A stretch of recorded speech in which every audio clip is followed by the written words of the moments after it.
Howdy, I'm Ryan Pryor with StickDulcimer.com, and I am talking today with Stephen Seifert, who is Hey a there. world-class mountain dulcimer player. We're going to talk mountain That's a dulcimers. We're going to talk. small pond. No, it's not. It's wonderful. We're going to talk stick dulcimers. We're going to talk things. Um, Stephen, where would they find you online if they were looking for you? StephenSeifert.com and mountaindulcimer to Z.com. There's a lot of places, really, A lot of but places. I think, especially lately since we're online. There's festivals. There's yeah, all kinds of stuff going on yeah. online. I'm really excited about the Mountain Dulcimer A to Z because that's a new venture since last year when we met. Just so people are aware, we met last year when I had this crazy idea about stick dulcimers, and you Yeah. were telling me about mountain dulcimers. So everybody has more context. Give us a little back history because last time we talked, you told me about how you got into music, into school, how you wandered your way into dulcimers because that's not something that most people I talk to have even heard of before. So give us a quick run Yeah. on that. I was from an early age, I was playing keyboards and I was also drawn to folk instruments like Irish whistle, Yeah, harmonica, that kind of stuff. At some point, I heard a hammered dulcimer on a Mannheim Steamroller Christmas album. right. I didn't know what I was hearing. It kind of sounded like a piano with the sustain pedal down. And I looked on the liner notes and it said hammered dulcimer. And I remember thinking, what is that? So I kind of began searching. And, back then, which I'm guessing was around 88, 89, there wasn't, there was very hard to find information out about an uncommon instrument, Right. no internet and that kind of stuff. So I ended up mentioning to my grandma that I was interested in finding out what a dulcimer was. And at Yeah. some point it wasn't too long after that, she said, "Hey, I found an article. It was in one of the Cincinnati newspapers." She said, "It's about dulcimers, so I'll save it for you." So that Sunday when we got there and I saw the photo, I did I didn't figure it out right away, but it was the wrong dulcimer. It wasn't. So the one I had heard on the album was like a trapezoid, and you hit Yeah. it with hammers, and there's a couple hundred strings on it. But in the article, it was about the Cincinnati Dulcimer Society, and it looked like a 3 or 4 string instrument, Right. with uneven fret spaces, and so I ended up calling them, and I think I was 16. I think I drove to this. It was their annual Christmas party in November because I think Right. that was the last time they would meet for the year. And it's like 80, 100 people there, all these dulcimers. They had a whole repertoire they worked through. I remember I got real excited about buying their book. Um, that was the first time the instrument was put in my lap. I'd already had theory, a little bit of music theory in high school, my junior year, I guess. And it's like I took to it right away. It just made sense to me. The guitar, I'm Yeah. learning a little guitar now, but it's still hard on the wrist. Yeah. And this made so much more sense to me. Now, I know the pick and stick, you're playing it a little more like a guitar, but a Yeah. big wide guitar neck with 6 strings, that's what I couldn't relate to. And the 3 string aspect of the dulcimer, it just grabbed me, and I started going to clubs and looking.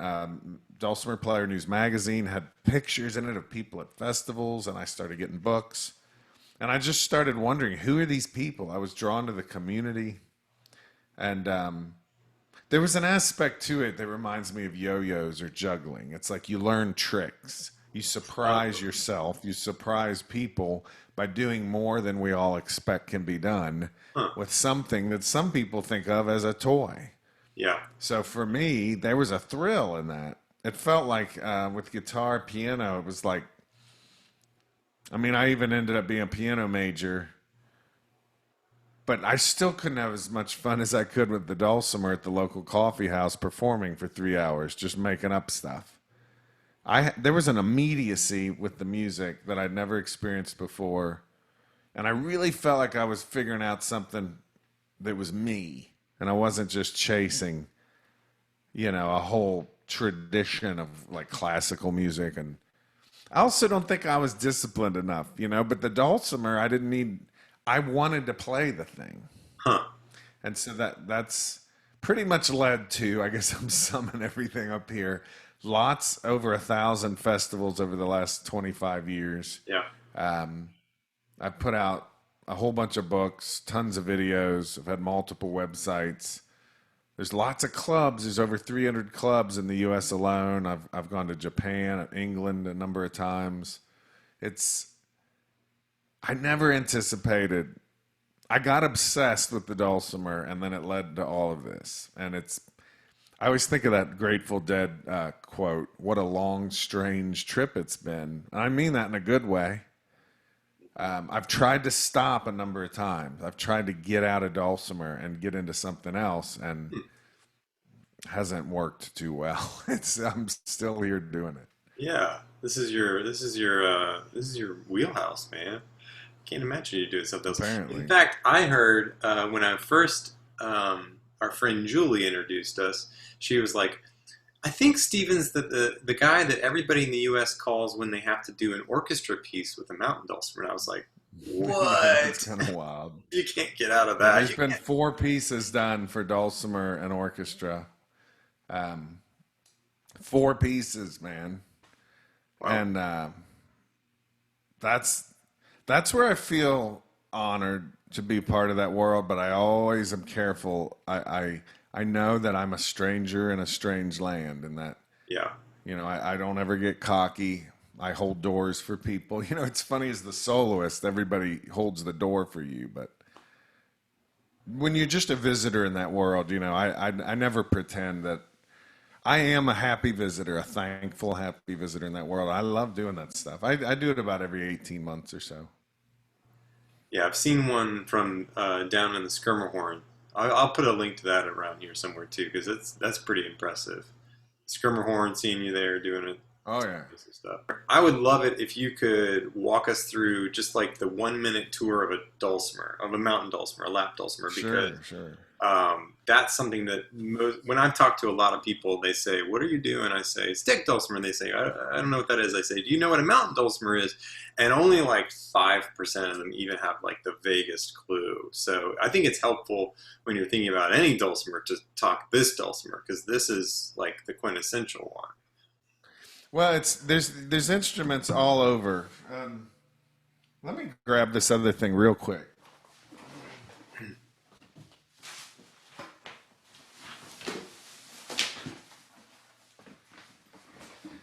Yeah, before I show you my main instrument, I just want you to see this version that's from Hungary. Because there's instruments like our instruments going back a long time. If you stretch strings over a box and you put some kind of fret under the string, you've got something. Some people call them fretted zithers. Now, this thing, no doubt, is out of tune right now, but this is a Hungarian zither. Mm-hmm. And what's really interesting is you might notice the strings closest to me have a certain fret pattern. And there's 4 strings, and then the next 3 strings have a different fret pattern. Those are the chromatic notes. Huh. And there's a big tradition of this over there. You can look all over Europe and find things where somebody stretched wire over a box and put frets, under it. Yeah, I've never seen something like that one. I have seen zithers, and I saw you had a video of you playing a noter, I think, or is that what it's called? Tennessee noter box or something like that, where you Tennessee music box, yeah. Yeah, you're playing with a turkey feather. That was pretty fascinating. That's kind of what that reminds me of, because the frets look like staples on that Hungarian zither that you've got. Yeah, kind of. So walk us through the mountain dulcimer real quick. Well, let me just point out too. Okay. The reason these instruments are all over the world is this. It's the same reason you like playing them. I like playing them. The wrong notes have been removed for the most part. You can quickly start to make music. Even just making up stuff. You're making up stuff's going to sound pretty good. But notice here we've got big, big, 1 little space, big, big, 3 little spaces. And then my pattern repeats. Big, big, 1 little space, big, big, 3 little spaces. And And what this gives you, like on a guitar, you got to manage all the places you don't want to fret. You know, there's a bunch of notes you don't want to hear. And part of learning guitar is learning what not to do. On the mountain dulcimer, there's a lot less to learn about what not to do. So if I just strum all these strings and just run my finger left and right, it sounds musical.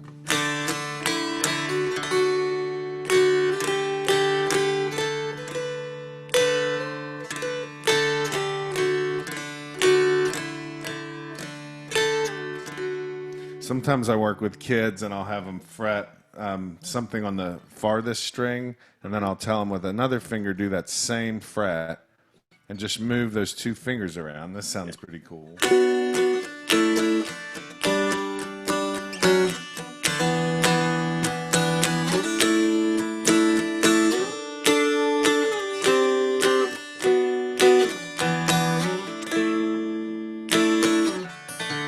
I mean, the automatic nature of this instrument is what's so cool about it. The fact you don't have to go to music school. You don't have to practice 12 hours a day for 10 years. You don't have to do the 10,000 hours. Yeah. It puts it in the neighborhood of going for a walk or reading a book or just having a cup of tea. It's just a part of being a human, you know. Yeah. But what makes it distinctive, why it's called a fretted zither, is we've got the body of the instrument runs the full length of the fingerboard. Yeah. And some of those old European instruments didn't have this fingerboard. They would just put the frets right on the body. Okay. So it's very similar, you know, but what happened in America, which is pretty unique, I think, is this hourglass design. We've also got an extra fret that wasn't there on the old ones. This one right here was added sometime in the 60s, 70s. It got real popular in the 80s. We call it the 6.5 fret. This is 6. This is 7. So this new one got the name 6.5, which is kind of funny. Huh. But a lot of the innovations come from the world of guitar. We've got a compensated saddle that keeps things in tune up high. Uh-huh. You've got tuners, guitar-style tuners, which you can't see there. Yeah. And like this Dulcimer has a pickup and all that kind of stuff. But the main ways I like to play the thing, if I'm going to play it slow, I like to finger pick. So I'll let you hear a little bit of that. Yeah.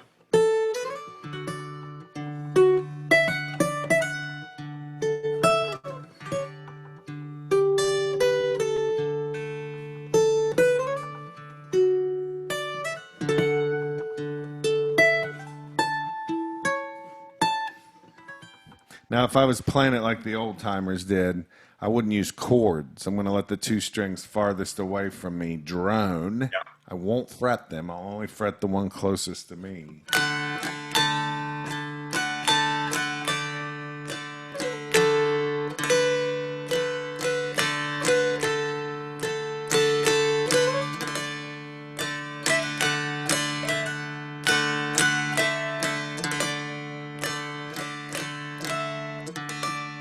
Yeah.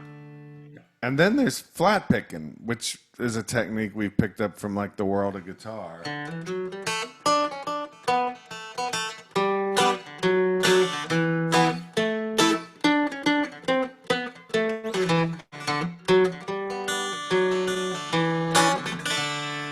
That kind of stuff. Backup that might remind you of Texas swing or something.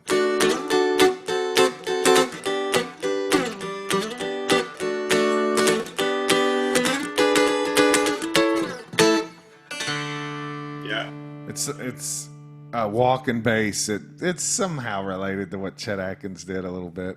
Yeah. Sure. Or Merle Travis.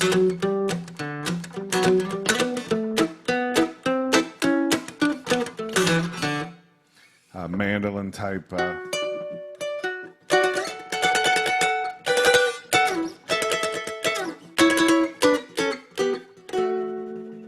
And I guess the fun, sometimes somebody says, well, why don't you just play guitar?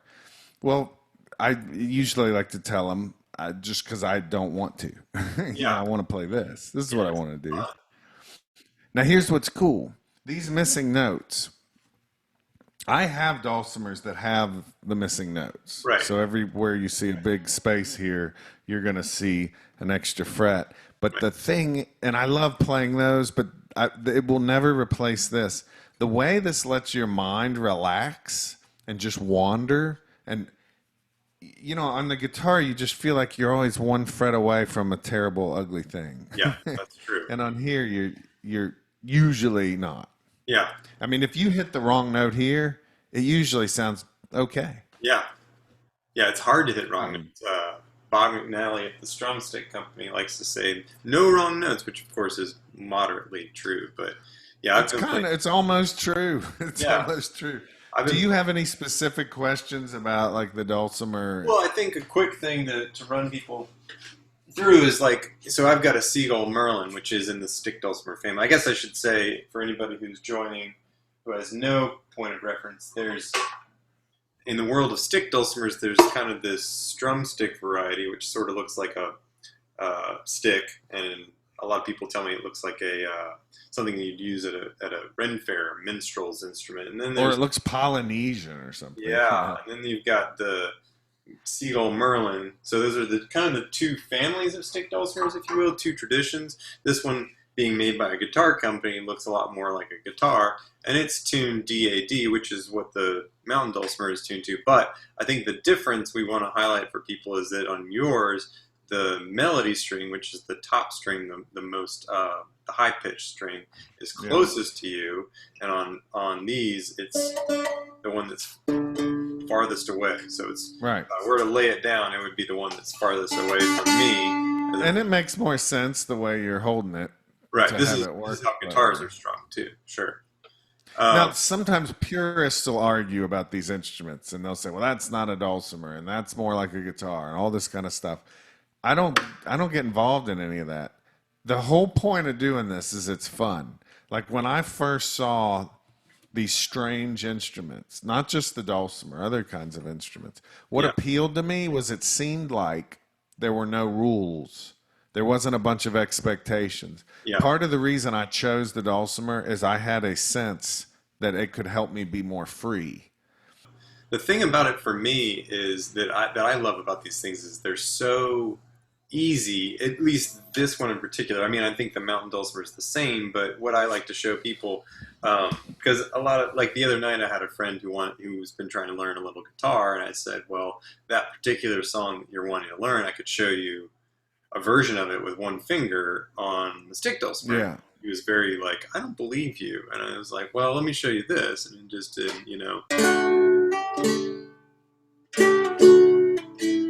I mean, most people would recognize that pretty quickly as free falling, and you just need one finger, right? Because of, as you pointed out, the drone strings.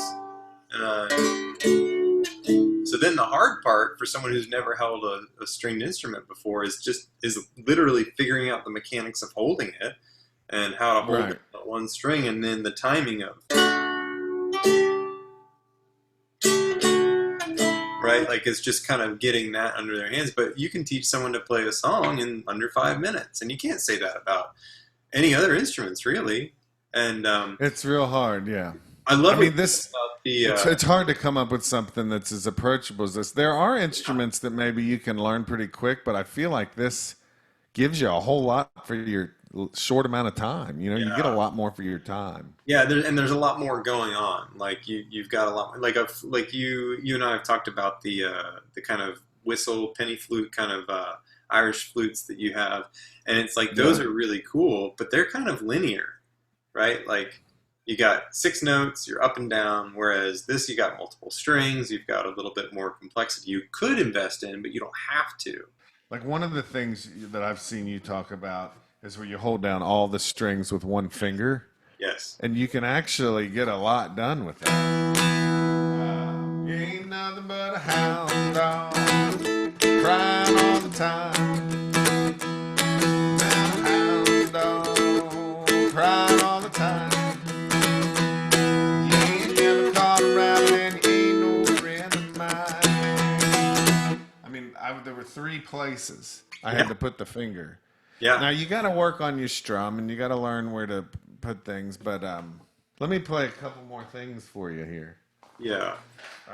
This is a capo. This is a lot like what you see for a guitar, but this is different. So I'm going to capo at 1, and it's going to allow me to play minor key stuff. It's just going to Yeah. have a little bit of a darker sound to it. Yeah, the music theory world would call it jumping into a mode, right? Kind of, yeah. So here's a little bit of something you might recognize.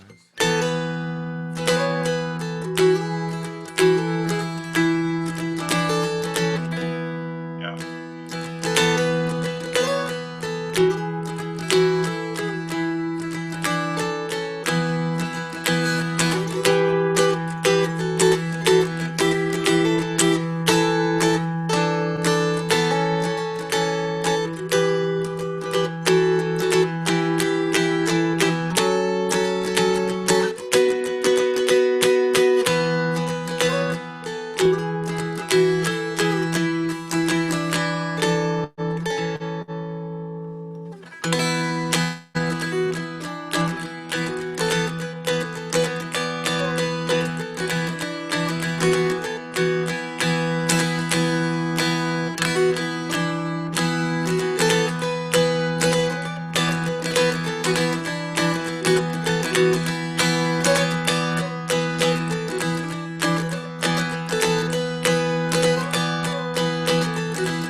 Yeah.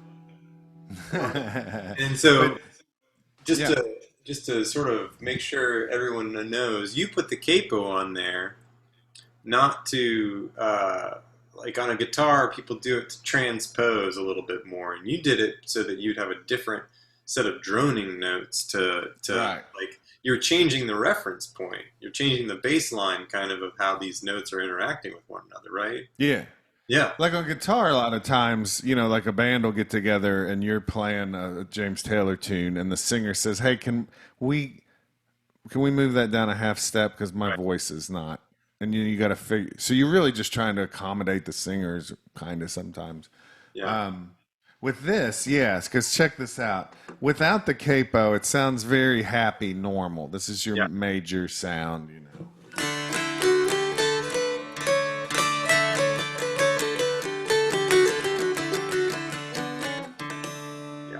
And I should point out too that just playing with one finger, you can actually do a lot.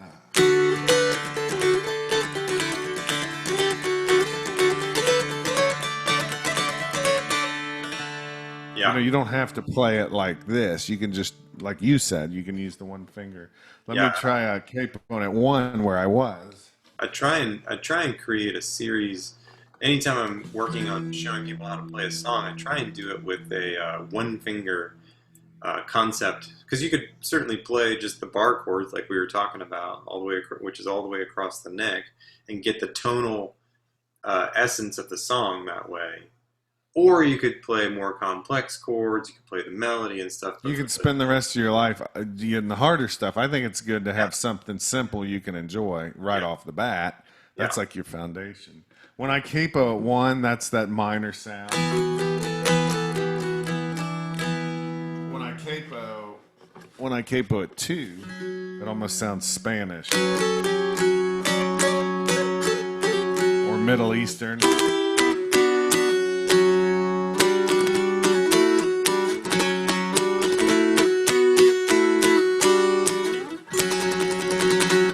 if I capo at 3, it gets this. It's called Lydian. It's this really kind of dreamy soundtrack.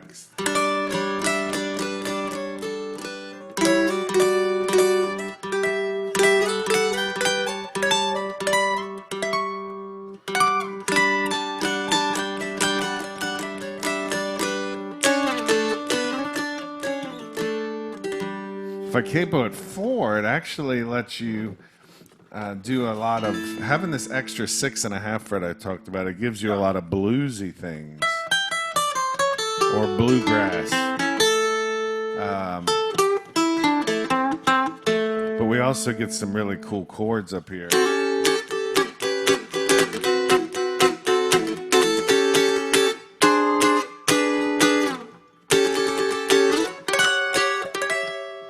If I capo at 5, if I capo at 6, you can just keep exploring. Yeah. But what I used to do when I first started, I didn't read music real well. I was still learning how to play by ear. I would just capo at different places because they all have a different flavor. Yeah. And so I would just make up stuff, and then I would just stop for 1 or 2 minutes at the end of the song, capo somewhere else, pick a different speed, make up stuff in much the same way.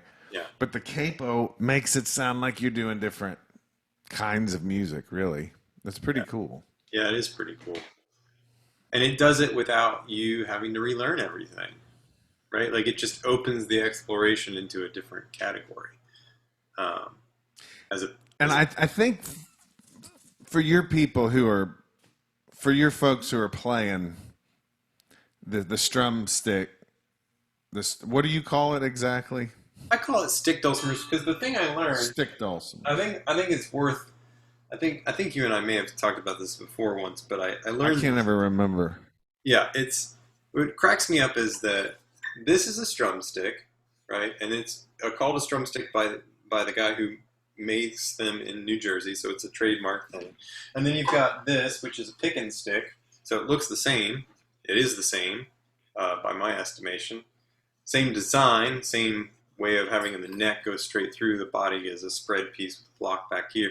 The only difference is that this headstock's slightly different than the one I just showed off, right? So the main thing is it's not a zither. It doesn't have a sound body underneath the whole length of the fingerboard. And so it's a dulcimer in that it's fretted diatonically, which is what yours. I think that's kind of the way to look at it. Yeah. There's some dulcimers where the body doesn't run the full length of the fingerboard, and we don't say those aren't dulcimers. I mean, well, the 3 strings, the tuning, the different fret pattern, that's dulcimer-ness to me. You can call it whatever you want. What's crazy, though, is so then there's the Seagull Merlin, but I learned that the people who know about the Seagull Merlin and the people who know about strum sticks almost... it's safe to say they don't necessarily know the other thing exists, and often they don't know that both of them are stick dulcimers by virtue of the fact that they are played like a guitar, they are dulcimer fretted, they are strung like a dulcimer, tuned 1/5 octave, so that's why I call it a stick dulcimer. If you have a stick dulcimer and you want to take some beginning classes in particular, you'll probably get some good stuff out of those classes, I would think. Yeah, because everything's transferable. Yeah, I think so. But if you're doing something a little different, you're going to have to be responsible for bridging the gap for yourself a little bit sometimes. Sure. But that's kind of the fun of it, I think. Yeah. There's just so much raw material to work from. I just touched on a minute ago the strum stick, the Seagull Merlin, right? But I know you've been in this world for, like you said, I think 25 years or something. You're currently playing one of Terry McCafferty's instruments, I know, just because I've talked to him and I've seen you playing his instruments before. But tell me, in your experience, where have you seen these stick dulcimers be built, or who's building good ones, or how do you I mean, I know you don't play them regularly, but how do you perceive the world of the builder side, not necessarily just the playing side? But I would avoid just ordering anything on eBay unless you're a woodworker who knows something about music. Yeah. Because a lot of stuff on there needs a little love. Yeah, And you're better off getting somebody, find a dulcimer player who can recommend some different builders and put one in your lap, pick one out. yeah. I But the, believe. the building's better than it's ever been, for Yeah, sure. I was thinking too, though. You had said originally, like I think last year, maybe when we were talking a few weeks ago, that you had come across in the early years of your playing, you'd come across stick dulcimers in various places, picking sticks. I think it was Jerry Wright that you had seen with them. Maybe is that right? Yeah, yeah. And search for this video. I know it's on Facebook, but it's on YouTube. Look up, I think he calls it a pick and stick. Yeah, Jerry Wright, WRIGHT JERRY. And Wright, it wasn't too long before he died. He had a friend who wanted to know how to play. And Jerry was great. I mean, his wife played dulcimer, son Hollis on mandolin, Lloyd plays everything. They all play a little bit of everything, really. But Jerry, he played the stick dulcimers. He had a few different ones. He even had one made by Wayne Henderson, who Eric Clapton said was the best guitar builder in the world, and he made Jerry just a really nice pick and stick. Jerry would play in the band and sing harmonies, but this video is cool because it's towards the end of his life, and he's sharing with a friend, how do you hold it, how do you pick it, and just yeah, giving him some good general advice. I think it's a nice video. I've run into these things for years. I've seen them in magazines. My favorite ones, I think, sometimes are the ones where they have a spam can at the end. They call them can joes. They have like a cookie tin down for the body of the instrument. yeah. I'm all for homemade music. I love it. Now I believe when we first met, you had a Seagull Merlin that you had run into maybe. And you mentioned some pros and cons about it. I think everybody should know the pros and the cons about it because this one's a little different. Like it's built it's built with a solid neck, goes all the way through. It's essentially just the body that's the neck as one piece with the top slapped on it. It's not a very complex construction, whereas the pick and sticks are usually 4 pieces. This is essentially 2 pieces. I know you had some plus minus considerations on it. Do you Well, remember? part of it depends on, if all wood, like you can go buy a Fender guitar and the neck will be messed up, and you can get another Fender guitar. You can buy a $3,000 Fender guitar with a screwed up neck, and you can get a $178 Fender Telecaster with an awesome neck on it. Yeah, I don't know if I should say awesome, but that's, I would say no Seagull or anything. You just want to make sure the strings are not too far away from the fingerboard. And you really need somebody with some experience to tell you what's acceptable in that. I played a pick and stick once. It felt fine. I played another one where the strings were just too far away. yeah, I'm not a builder. I don't really understand all that stuff. sure. And I've told you, I think I like how you can strum a chord and you can push and pull a little Yeah, bit and get that's a little right. bit They of a do that. vibrato. You were like, what did you say? It was like,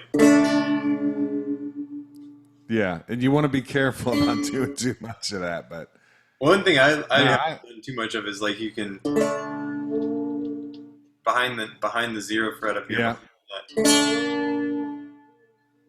So I had a different line of question though, because you do. So people may not realize you have Mountain Dulcimer A to Z.com, and before all the COVID things happened, you were on like a every other weekend minimum, going out and doing beginner, intermediate, advanced kind of weekend retreat, sort of 3-day intensive, I believe.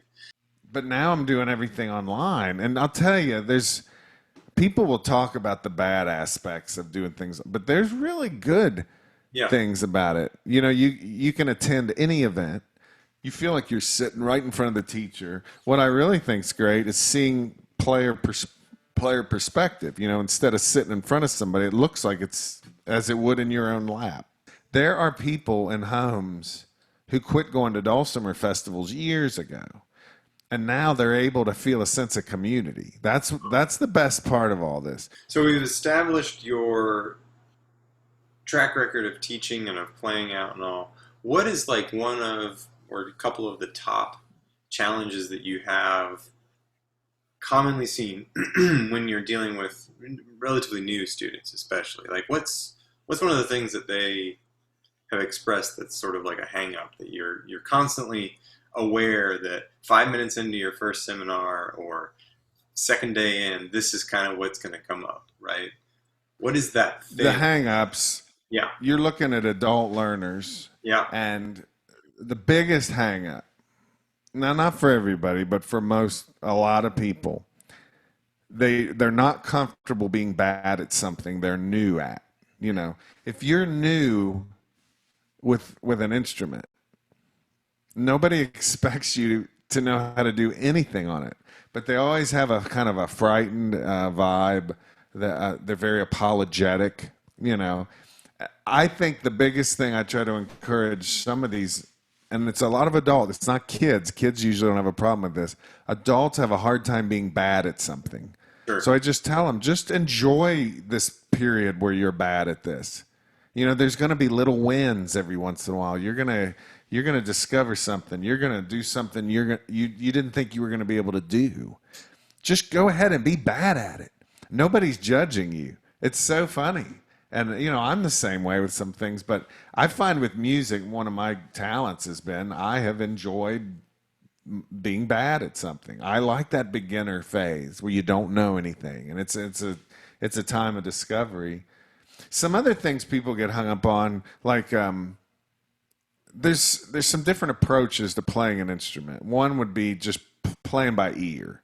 Yeah, So, and there's a misconception about it. A lot of people think you're just born with this ability to hear things and play them. For most people, the vast, vast majority of people, they start picking out stuff by ear at an early age, and they're very bad at it. But they, for some reason, they don't give up, and they keep at it. They keep at it, and when you see them 15 years later, right. you're intimidated by them, and you go, "Well, I wasn't born with that ability." Well, heck, maybe they weren't either. You Yeah, know. Another approach is just making up stuff. And this is where kids really excel. Adults are afraid to make up stuff. They're afraid of hitting the wrong note. But every once in a while, there's somebody they just love making up stuff, and that's probably what I'm more into than anything. There's people that like to read. You know, they right. don't really want to make up something. They They just, really don't want to do by ear. They might even have a background in reading piano or something. sure. And I think also with playing the dulcimer, there's a lot of misconceptions you have when you're a beginner. It's like you'll have this idea of what it's like to be good at something, Sure. and the truth is you don't even you have a false idea about what that is. You know, so relax a little bit. Just Enjoy it. don't make so many conclusions. Like somebody will say, "Oh, I'm so mad at myself. I don't practice." Well, hey, nobody. Just enjoy the thing. If you don't want to play it, don't play it. But don't feel bad about it. That makes the playing time you do. You know, it kind of taints that a little bit. Sometimes people are into the workshop culture, so they want to take. And there's nothing wrong with this. They like having a private teacher. They like attending the workshops, but they really don't play at home much. And that's fine. But I like to suggest to people, you want to be your own best teacher. I encourage people to teach themselves. You know, make a list of the things you need to work on. Put that list on the table. When you sit down to play every day, look at that list of 7 things. Try to address one of those things every time you sit down. But more than anything, just enjoy the darn thing. You know? The one of the things that I think is probably on that list that I've seen you do before is just the like, here's how you approach strumming if you've never strummed before, right? It's just the Yeah. out, out, out, out, in, out kind of thing. I think you showed me that once before. Does that ring a bell? Yeah, well, here's the basics of that. You move. This is for the very beginning, the very Right. foundational stuff. No extra stuff. You're going to alternate to the beat of the music, whether you're hitting the strings or not. 1 and 2 and 3 and 4. You're going to keep moving. You're not going to speed up, slow down, or pause. And it's even a good idea to count out loud. And I'm going out for the numbers. You don't have to go out on the numbers, but go ahead and try it with me. 1 and 2 and 3 and 4. And that should be smooth. It shouldn't be stilted. It should be a very smooth, fluid back and forth. And then I tell people, rather than memorize a strum, Right. you can often get away with this. You're going to hit every out. Allow the pick to hit all the outs. But keep those ends even. 4. And make the end be such that if you were to hit the strings, you'd be in the right place at the right time. 2 and 3 and 4. So predominantly you're going to hit outs only, but every once in a while, instead of only hitting the outs, you're going to let the pick hit out and in, and then get back to doing outs only. And you're going to improvise when to do that. So listen to a little bit of it.